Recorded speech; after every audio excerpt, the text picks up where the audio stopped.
Você sabe quem foi Benito Mussolini? Não, eu não sei. Já ouviu falar? Nunca. Nunca? Não sei não. Até onde eu sei, o fascismo é uma ideologia política de extrema-direita. A meu ver, elas são pessoas que se colocam acima das outras, que são racistas em seus atos. O fascismo é a podridão da alma.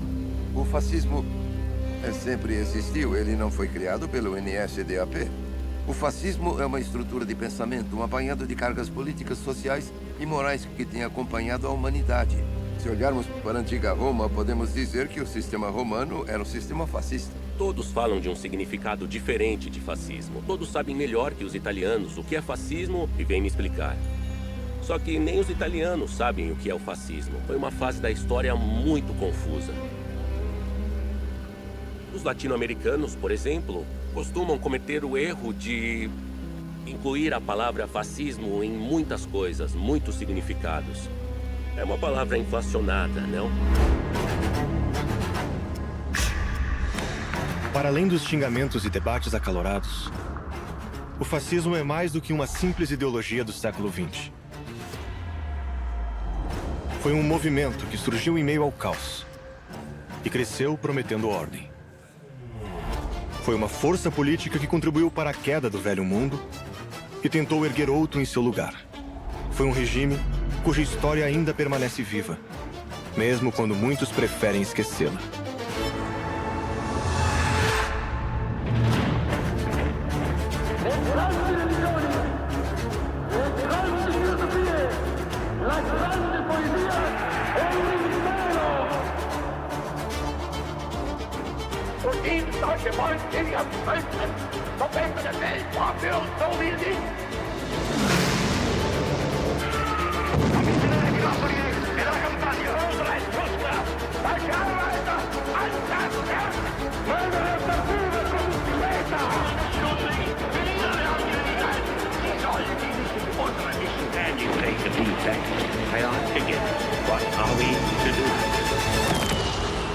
Mas afinal, o que é o fascismo?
Para responder à pergunta o que é o fascismo, é preciso olhar para as origens dessa ideologia.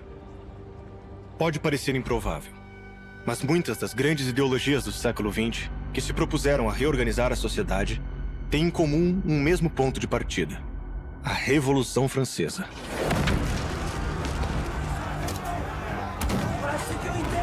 O caos revolucionário e as guerras napoleônicas abalaram a velha ordem europeia, espalhando por todo o continente os ideais contidos no lema da Revolução. A liberdade inspirou o liberalismo. A igualdade fundamentou o surgimento do socialismo. E a fraternidade alimentou o nacionalismo. Em cada nação, essas ideias foram absorvidas de forma distinta, gerando tanto movimentos quanto respostas políticas. Na Península Itálica, ainda fragmentada, esse espírito impulsionou o Risorgimento, o movimento que unificou a Itália em 1861, com Vítor Emanuel II no trono. Mas a Itália unificada nasceu frágil, dividida e repleta de promessas não cumpridas. Foi nesse país recém-unificado, ainda em busca de uma identidade nacional, que nasceu em 1883 um homem que daria voz à frustração popular e transformaria a história da Itália e do mundo. Seu nome era Benito Mussolini.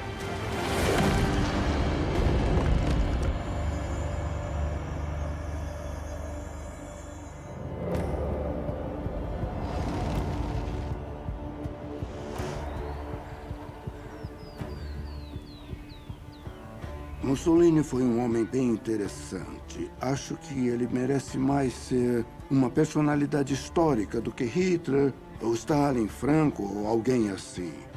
Mussolini veio de uma classe baixa, de forma alguma abastada, mas não exatamente na base da classe operária de uma cidade chamada Predápio, que fica na província de Forlì. O pai de Mussolini era socialista, ferreiro, de origem humilde. Sua mãe era professora. Ela era uma católica devota. E, por causa de sua mãe, primeiro ele foi enviado para uma escola religiosa católica, onde, aparentemente, ele apunhalou um dos alunos numa briga e foi expulso. Então, ele foi para uma escola estadual normal. O pai de Benito Mussolini era socialista e, na verdade, chamou Mussolini de Benito, que é um primeiro nome bem incomum na Itália, porque ele era admirador de Benito Juárez, o herói revolucionário mexicano. Quando jovem, seguiu os passos do pai e foi um socialista fervoroso e bem-sucedido. Ele passou por uma espécie de exílio na Suíça, depois na Áustria, no Trentino, e teve problemas com a polícia, particularmente no Trentino. Mas depois voltou para Forlì, sua terra natal. Ele se tornou editor-chefe de um jornal cujo nome era formidável, La Lotta di Classe, ou seja, a luta de classe. Consegue imaginar o conteúdo desse jornal? Mussolini entra na política como socialista. Ele chega a ter um cargo muito alto no Partido Socialista. O que é interessante é que ele se torna diretor do jornal nacional que se chamava Avanti. Ele foi promovido a editor do Jornal Nacional do Partido Socialista em 1912. Ele foi um jornalista muito competente. Ele costuma ser ridicularizado por pessoas que não sabem muito sobre ele, como se ele fosse ignorante e tudo mais.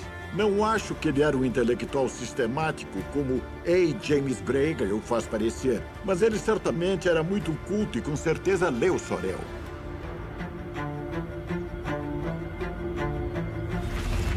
No final do século XIX, a Europa vivia um tempo de rupturas e tensões políticas. A esquerda se reorganizava em torno de um ideário coletivista, defendendo uma revolução social baseada nas ideias socialistas, especialmente no marxismo e na luta de classes. A direita, por sua vez, buscava preservar a ordem tradicional europeia, sustentando a autoridade das instituições nacionais. Em países como a Itália, essas instituições eram majoritariamente representadas pela monarquia e pela Igreja Católica. Foi neste cenário de instabilidade e transformação que surgiu Georges Sorel.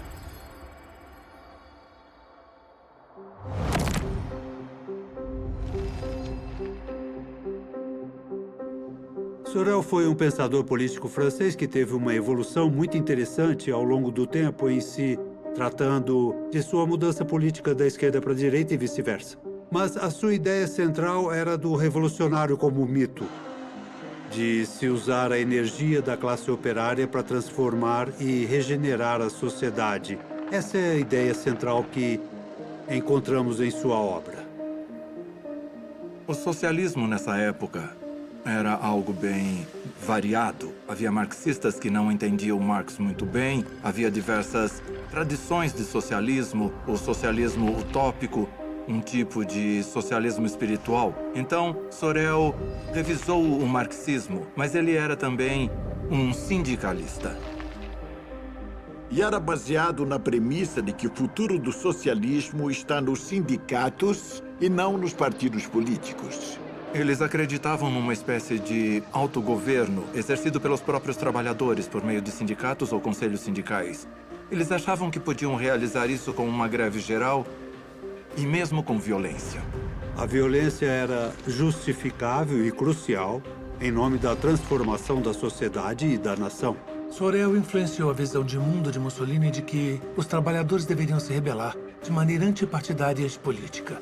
Os partidos tradicionais são decadentes, corruptos, são anti-italianos. E nós vamos acabar com isso tudo. Benito Mussolini se dedicou para ser possivelmente o principal porta-voz do socialismo revolucionário na Itália. Lenin, na Rússia, estava muito interessado em Mussolini porque ele era o tipo de socialista italiano que podia ser totalmente radical e até uma espécie de bolchevique italiano. O que transformou Mussolini e fez dele o verdadeiro Mussolini da história foi a experiência da Primeira Guerra.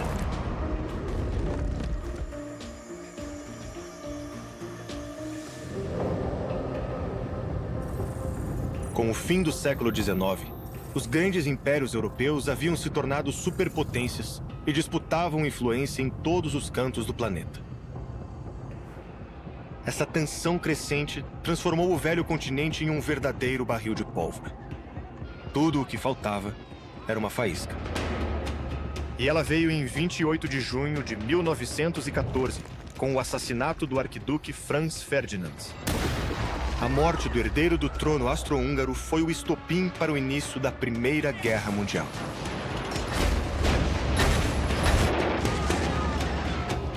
Os horrores e traumas desse conflito fizeram com que o mundo e a Itália jamais fossem os mesmos.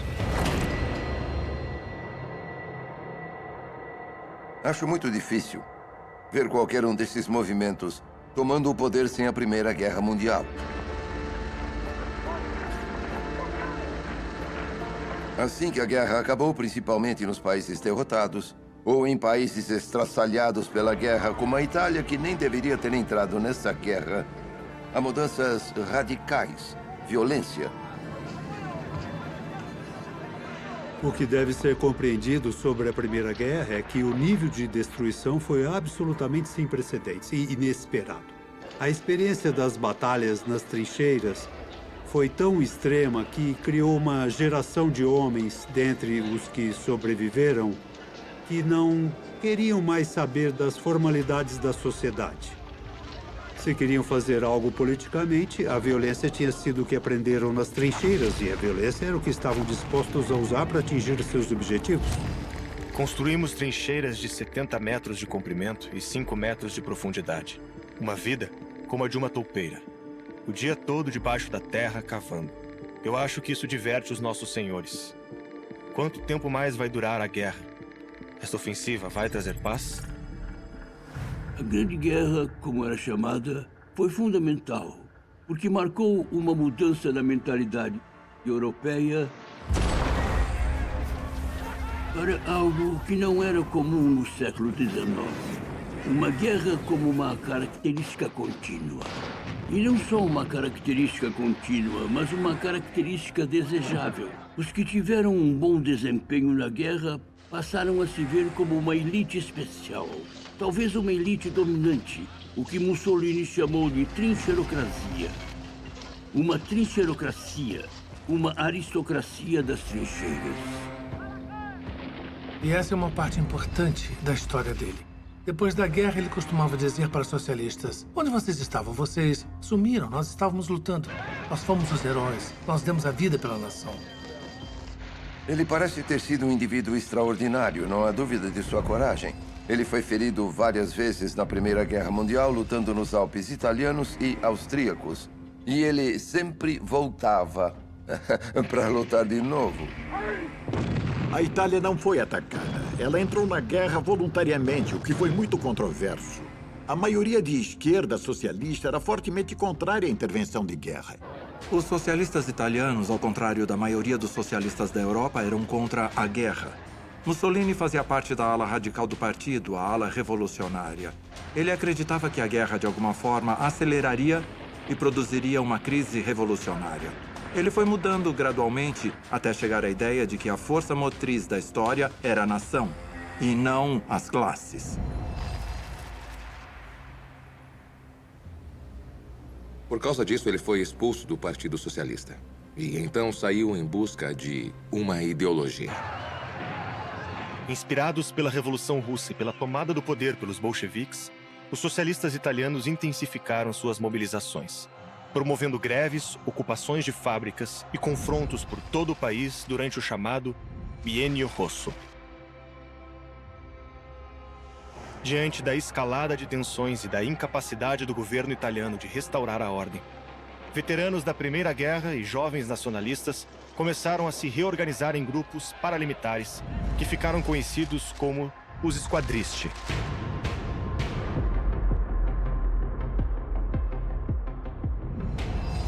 Os squadristi, que exerciam violência contra a esquerda socialista, eram quase sempre veteranos de guerra e orgulhosos de seu papel na guerra.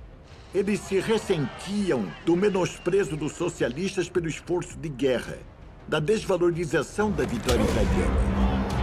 Isso não foi só na Itália, foi quase em toda parte. Grupos formados para reprimir greves, espancar socialistas, mas também dar o exemplo para outros países, como se dissessem, é assim que se combate o socialismo e as greves. E foi isso que aconteceu com os primeiros movimentos de Mussolini. Ele acabou se envolvendo nisso. Entre os anos de 1919 e 1922, houve muitas batalhas de ruas entre os socialistas italianos, que eram divididos em 3 facções: os moderados ou reformistas, o Partido Central e o Partido Comunista, que cindiu no ano de 1921. E foi daí que vieram aquelas quase 3.000 mortes. Cerca de 2/3 eram socialistas de algum tipo. Cerca de 1/3 eram fascistas que foram mortos pelos socialistas. Eles acreditavam que essa violência era justificável em nome da nação. E em nome de salvar a Itália. E não eram só os velhos socialistas, reformistas moderados. Eram os bolcheviques. Pessoas bastante inspiradas pela Rússia. Eles defendiam a revolução e a ditadura do proletariado. Eles eram poderosos. Estavam ganhando eleições e tomaram conta do Partido Socialista. E eles podiam ser muito violentos também. Havia greves constantes. Greve ferroviária, greve de transportes. Para muita gente, parecia que havia uma revolução a caminho. E estavam com medo. Principalmente a classe média. Os proprietários de terras, donos de lojas. Essas pessoas, seus comércios eram saqueados. 200 lojas foram saqueadas no mesmo dia em Milão. Parecia mesmo uma revolução. E as pessoas se perguntavam, quem é que vai nos proteger disso? O governo não fazia muita coisa. Muita gente viu os fascistas esquadristi agindo e pensavam, ainda bem que temos eles. Creio que esse sentimento era comum. Minha avó nasceu em 1910 em Bolonha. Eu encontrei uns escritos dela. Ela escreveu uma espécie de biografia de seus dias de escola. E ela se lembra, no livro, ela se lembrava de como tinha muito medo dos vermelhos durante a infância. Eu acho que muita gente via o fascismo esquadristi sem apoiar totalmente a violência, mas pensava, tudo bem, pelo menos alguém está fazendo algo por nós. Alguém está nos protegendo. Alguém está tentando acabar com as greves. A violência generalizada da guerra parece ter legitimado esses movimentos a levar a violência para a política de uma forma que não era concebível antes de 1914. Ele foi repudiado pelos socialistas que ele esperava conquistar, mas ele encontrou um novo eleitorado heterogêneo. Foi aí que Mussolini se tornou claramente a figura mais provável para liderar esse movimento heterodoxo de veteranos de guerra descontentes, ex-socialistas, antiliberais de vários tipos. E foi isso que aconteceu. Foi o que levou à fundação do Il Fasci de combatimento em 1919.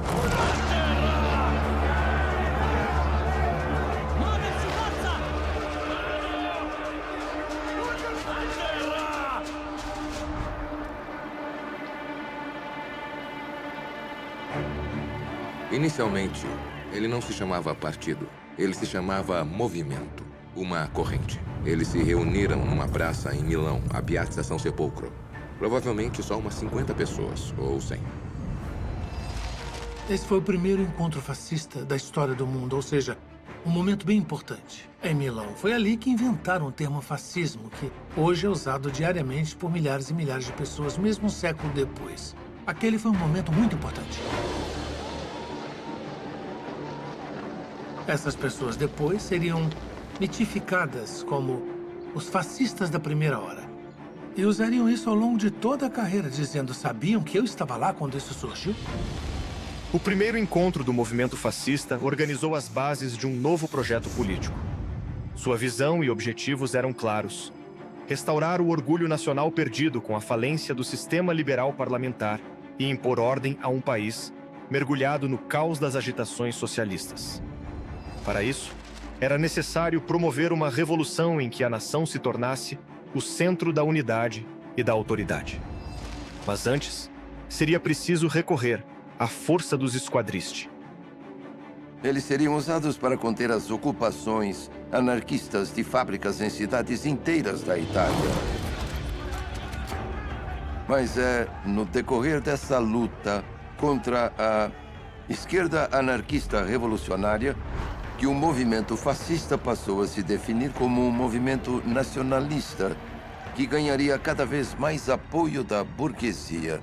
Essa rivalidade revolucionária foi fundamental no fascismo, porque o fascismo queria usar o comunismo como modelo e também o socialismo revolucionário que fez em certa medida. Os fascistas queriam transformar isso na ideia de que a verdadeira unidade coletivista não era a classe trabalhadora, que era vista como uma força internacional, mas sim a nação, para criar uma sociedade mais coletivista baseada na unidade nacional e que unisse os interesses da burguesia e dos trabalhadores. A maior parte dos seus seguidores não era da classe operária, mas era da classe média. Ele tinha muito apoio dos proprietários de terras, dos donos de fábricas e tudo mais. Pois por mais revolucionários que os fascistas queriam se apresentar, eu acho que as pessoas os viam como um tipo de partido da ordem que impediria uma revolução de esquerda. Mas dentro desse partido da ordem, havia uma tensão constante: o risco de uma revolução interna. Muitos membros do movimento fascista não escondiam a ambição de assumir o controle. A disputa era silenciosa, mas deixava claro que por trás da fachada de ordem havia um campo minado de ambições.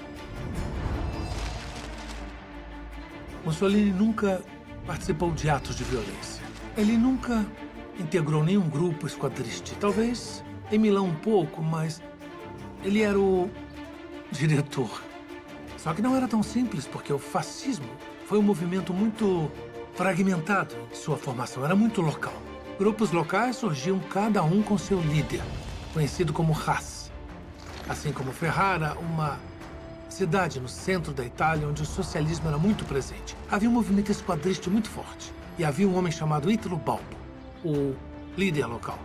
E como Mussolini, ele comanda as milícias. Há figuras como Farinati, em Cremona. Todos esses líderes cresceram. Mussolini estava acima de tudo. Ele escrevia seus artigos, apoiava o squadristi, fornecia as orientações práticas e ideológicas. Mas muitas vezes ele tinha dificuldade de manter o controle disso tudo. Às vezes, a situação saía do controle. Pessoas eram assassinadas, mortas sem motivo, mesmo dentro de suas próprias regras. Às vezes, expressam publicamente sua lealdade a ele. Outras vezes, tentam minar sua autoridade. Alguém como Balbo é um rival constante de Mussolini, o tempo todo, durante o regime.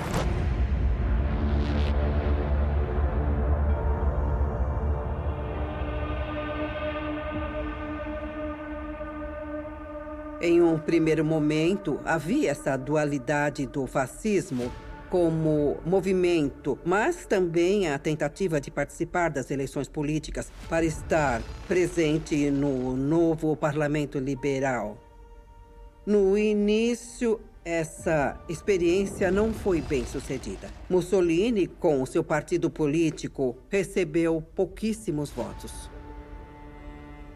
No início, o fascismo era bem marginal. Eles se candidataram nas eleições de 1919 e quase ninguém votou neles. Eles eram irrelevantes, mas entre 1920 e 1921, isso vale mais do que as eleições, eles passaram a formar esquadrões em partes diferentes da Itália, principalmente no norte e no centro, alguns poucos no sul. Eles exercem sua violência com bastante eficácia. Já em 1920, começaram a anular as eleições, como em Bolonha, com o uso maciço da força, incendiando sedes de sindicatos, atacando socialistas individualmente ou em grupos. Assim, foram se tornando um movimento nacional. E é nesse vácuo deixado pelo Estado e com medo de uma revolução que esses fatores se combinaram, tornando-se um movimento social. Mussolini decidiu unir tudo isso em um único partido.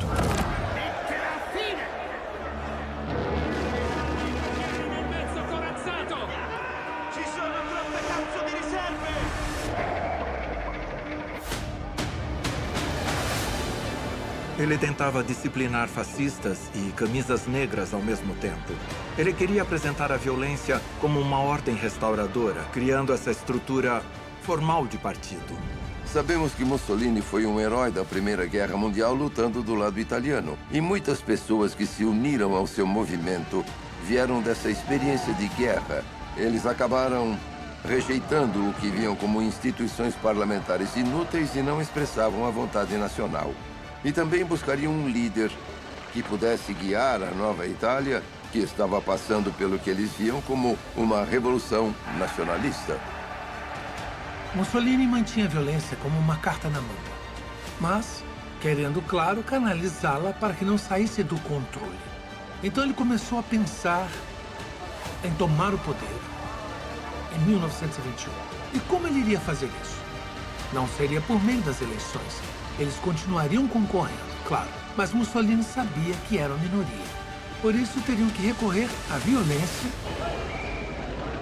para tomar o poder nacional.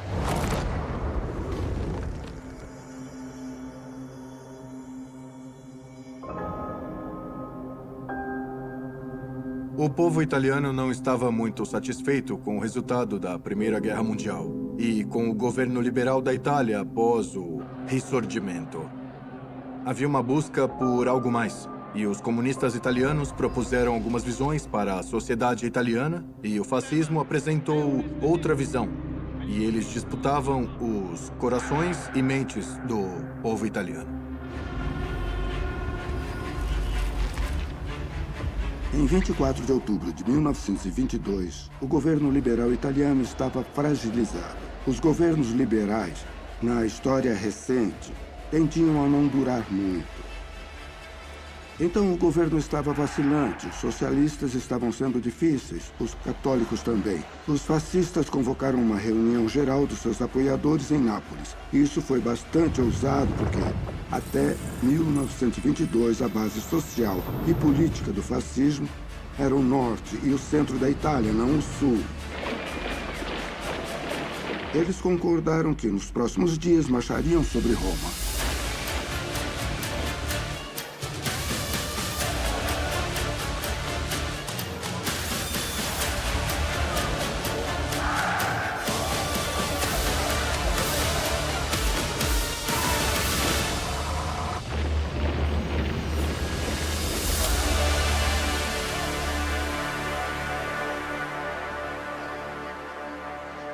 Isso foi basicamente uma demonstração do poder que os fascistas tinham. Mussolini decide: certo, vamos tomar o poder central. Vamos reunir os esquadristas, cerca de 40 ou 50 mil deles, todos armados. Vamos marchar sobre Roma e ver o que acontece. Mussolini é muito esperto politicamente. Ele fica esperando em Milão, novamente, sem sujar as mãos, apenas dirigindo tudo. Eles já tinham marchado sobre outras cidades no norte da Itália. E o que costumavam fazer era tomar o poder. Se o prefeito fosse socialista, ele seria morto ou expulso da cidade. Destruiriam os documentos relativos ao período da sua administração naquela cidade. Então, a ideia era levar essa prática local e regional para o nível nacional, para Roma. Ao começarem a marchar sobre Roma, o rei deveria fazer uma escolha: pedir ao exército para resistir ou ceder. Então, ele disse aos insurgentes: muito bem, aqui está o poder. Ele não resistiu a esses exércitos ilegais. Ele lhes deu o poder. É um momento muito estranho da história. Em outras palavras, a Marcha sobre Roma é um grande mito estabelecido pelos fascistas, de que eles subiram ao poder por causa de uma força popular. Mas não foi assim. Mussolini recebeu um telefonema em Milão. Então ele vestiu uma camisa, uma gravata, o terno completo, como era o costume na época, e viajou de trem para Roma. E ao chegar em Roma, foi direto se encontrar com o rei. Diante do rei, ele jurou total lealdade à sua majestade, o rei da Itália. O rei foi muito criticado por ceder a essa pressão, nomeando Mussolini como primeiro-ministro. Por outro lado, havia uma crise parlamentar e alguém tinha que governar. Então, por que não dar uma chance a Mussolini? Esse foi o evento mais importante de todos, que possibilitou Mussolini a alcançar o poder. Porque ele só tinha, em 1921 e 22, só tinha cerca de 35 deputados. E como ele era insignificante, foi escolhido para ser o primeiro-ministro. Ou seja, as velhas elites pensaram, ok, ele é um fanfarrão, é um ignorante ou o que seja. As pessoas que o seguem são todas horríveis. Não temos nada em comum com elas, mas ele é forte, ele é carismático. O povo gosta dele. Então vamos nomeá-lo primeiro-ministro. Ele ficará tão contente em ser primeiro-ministro que vai fazer tudo o que dissermos. Esse foi o maior erro das antigas classes liberais. Foi um erro terrível, porque Mussolini logo se voltou contra eles.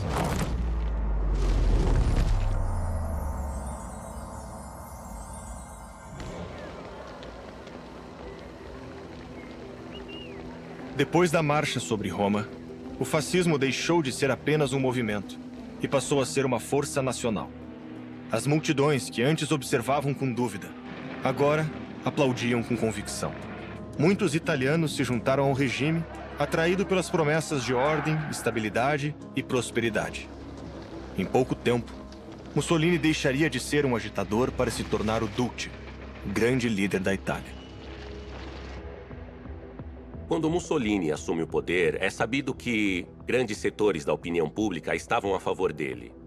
Quando há eleições, em 1924, ele vence essas eleições por uma larga margem. Claro, sabemos que havia muita violência, sabemos que eram eleições peculiares, mas a classe média estava totalmente com Mussolini. A maioria da classe média estava com Mussolini por causa do orgulho nacional, por causa do fato de ele ter derrotado os socialistas.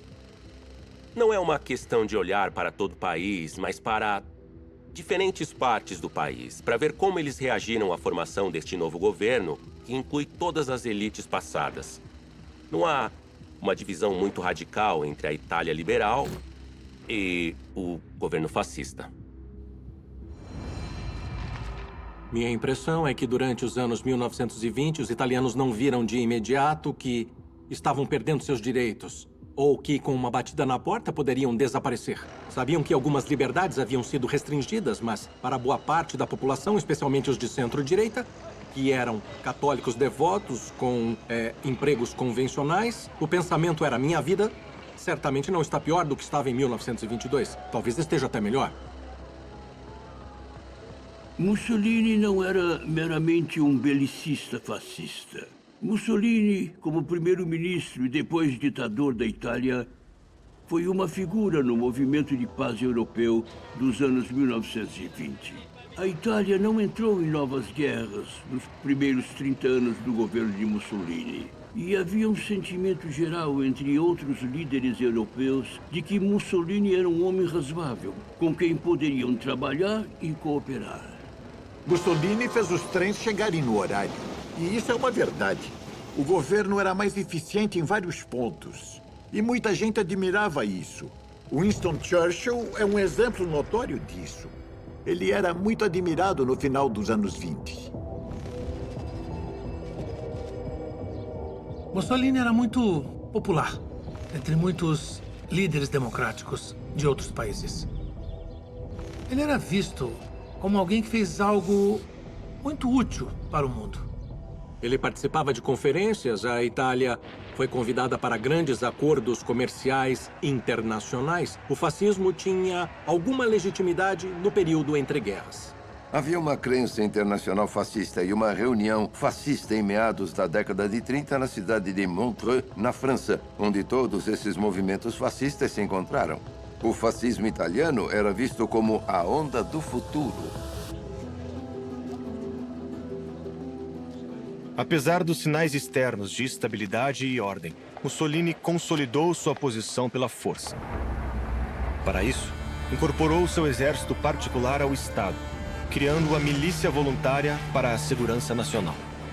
Assim, os esquadristi passaram a atuar como um braço armado do fascismo, paralelo às forças de segurança oficiais. Sua missão era clara: proteger o regime e eliminar qualquer forma de oposição. Isso levou a uma segunda onda de violência fascista, incluindo o assassinato do Giacomo Matteotti.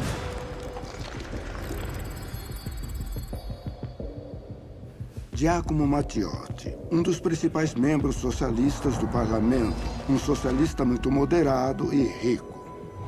Alguns capangas fascistas o sequestraram nas ruas de Roma, o empurraram para o banco de trás, dirigiram até o campo e o espancaram sem parar.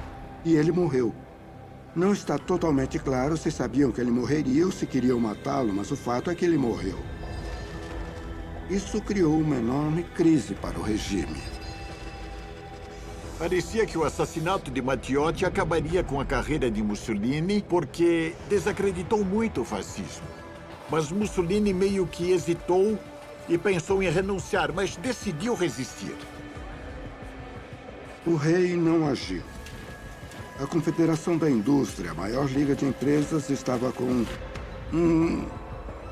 medo dos socialistas. E assim, aos poucos, Mussolini sobreviveu à crise. Mas no final de 1924, um deputado fascista foi assassinado por socialistas em setembro de 24. E isso foi usado como uma espécie de compensação pela morte de Matteotti. Mas os fascistas radicais começaram a pressionar Mussolini. Faça alguma coisa, Duce. Não seja covarde. Não foram essas palavras, mas vocês entenderam. Entre os fascistas mais radicais que reagiram à morte de Frederico Florio, estava o rival de Mussolini, Ítalo Balbo.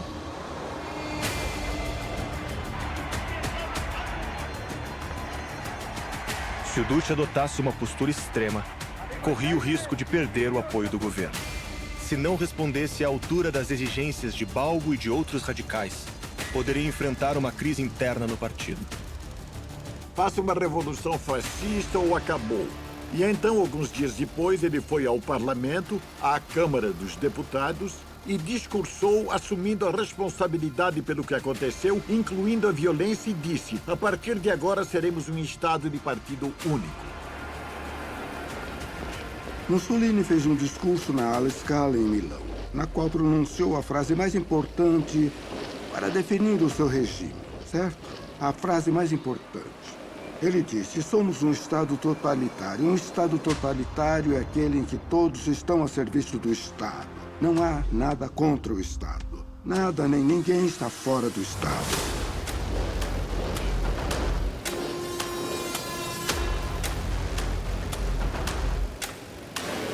Essa palavra se origina na Itália. Na verdade, foi inventada por um opositor de Mussolini que foi assassinado pelos fascistas. Um homem chamado Giovanni Amendola. A ditadura de Mussolini não seria o que se entendia por ditadura no século XIX. Iria ser uma ditadura completa, total. Seria um totalitarismo. 1 ou 2 anos depois, Mussolini gostou dessa ideia. Ele disse: sim, queremos um sistema totalitário. Então, ele escolheu um indivíduo bastante conservador para ser ministro do interior, para eliminar os socialistas, eliminar os opositores, como os católicos contrários ao regime. Os jornais perdiam seus editores, como o liberal Corriere della Sera. que era o maior jornal liberal italiano.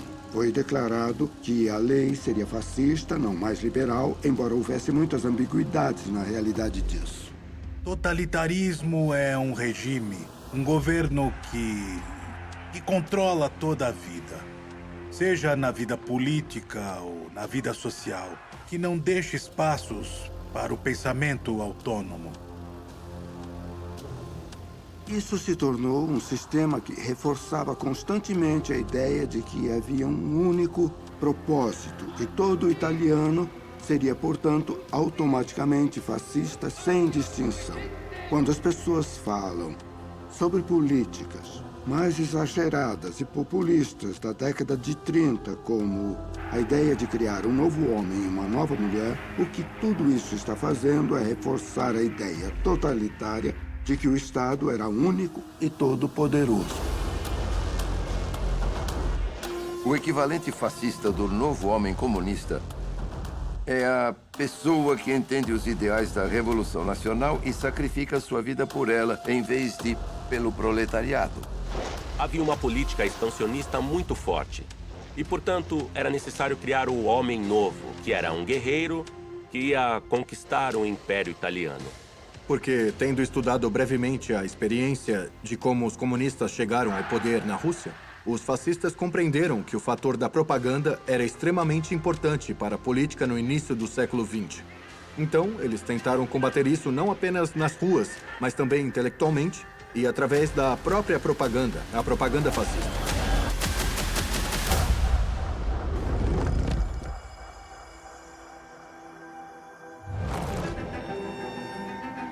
Uma área em que os fascistas foram inquestionavelmente eficientes foi no uso da propaganda em massa. Para mobilizar a população, todos os recursos foram usados: desfiles, rituais, música, arte. Não há dúvida de que os fascistas tentavam controlar a educação. Parece mesmo ter muito de uma vida intelectual que continua na Itália fascista.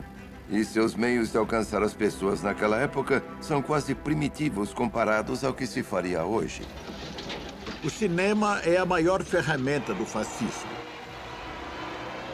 Os fascistas trabalharam muito com filmes e, na verdade, foram muito inovadores. Finalmente, as pessoas estão reconhecendo isso hoje.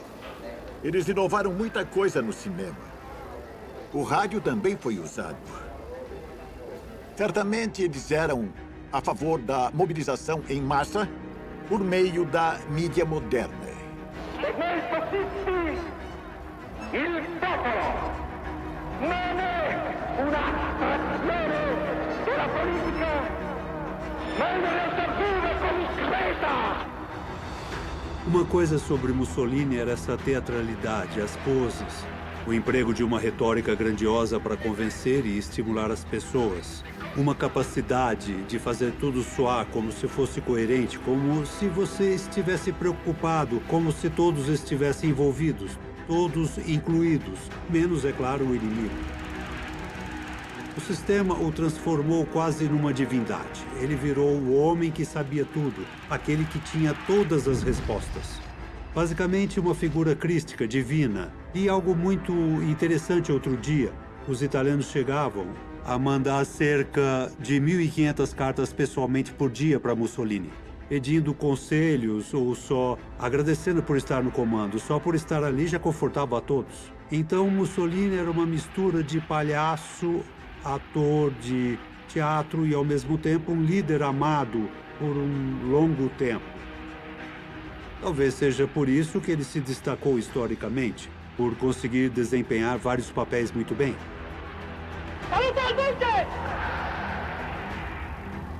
Mussolini se tornou o Duce. E como o regime era muito criativo com propaganda, o título foi usado o tempo todo. Não demorou para começarem a escrever com letras maiúsculas.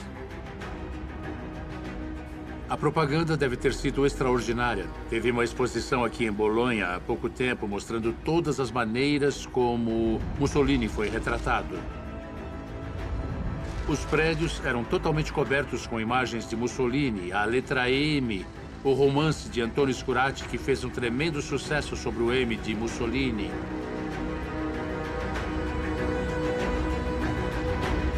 O M estava por toda parte. Sarà il secolo della potenza italiana. Sarà il secolo. Durante il quale l'Italia tornerà per la terza volta ad essere direttrice della civiltà umana.